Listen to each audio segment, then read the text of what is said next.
আর আল্লাহ তাআলা সম্পর্কে আপনি যে ধারণা পোষণ করবেন, আল্লাহ তাআলা কিন্তু আপনার সাথে সেই ব্যবহারই করবে। আল্লাহকে নিয়ে আপনি যে চিন্তা করবেন, আল্লাহ আপনার সাথে সেরকম করে ট্রিট করবে।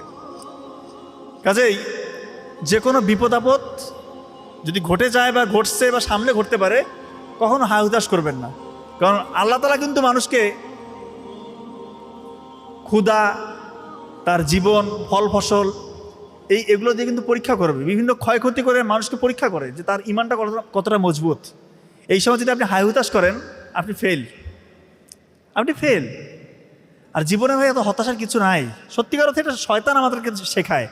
এই যারা স্টুডেন্ট আছেন, আপনাদের এখন মানে মেইন যেটা নিয়ে আপনাদের খুব স্ট্রেস ফিল করেন, যে বের হওয়ার পরে কি চাকরি করব, কোথায় যাব, কি হবে আমার ভবিষ্যৎ, এত চিন্তা করার কিছু নাই ভাই। আপনি আপনার কাজ করেন। আল্লাহ তাআলা কাউকে না খেয়ে মারবে না, সবার জন্য রিজিক ফিক্সড করে দিয়েছে। আপনি পরিশ্রম করে যান, আল্লাহর কাছে চান, রাতে আগে আগে ঘুমান, পারলে কিয়ামুল লাইল তাহাজ্জুদের সালাত আদায় করেন। 2 রাকাত তাহাজ্জুদের সালাত আদায় করে যদি কেউ আল্লাহর কাছে চাইতে পারে এবং পরিশ্রম করতে পারে, তার জীবনে ব্যর্থতার কোনো জায়গা নেই ইনশাআল্লাহ। এটা আমি ইনশিওর করছি আপনাদেরকে। আপনারা পরিশ্রম করেন, হতাশার কোনো জায়গা নেই। শুধু ভোরবেলাটাকে কাজে লাগান। ফজরের আগে উঠে যদি কেউ 1-2 ঘন্টা পড়ে এবং ফজরের পর আরও 1-2 ঘন্টা পড়তে পারে, তার সারাদিন কিছু না পড়লেও চলবে। 5 বছর পরে আপনি কোথায় যাবেন আপনি নিজেও চিন্তা করতে পারতেছেন না।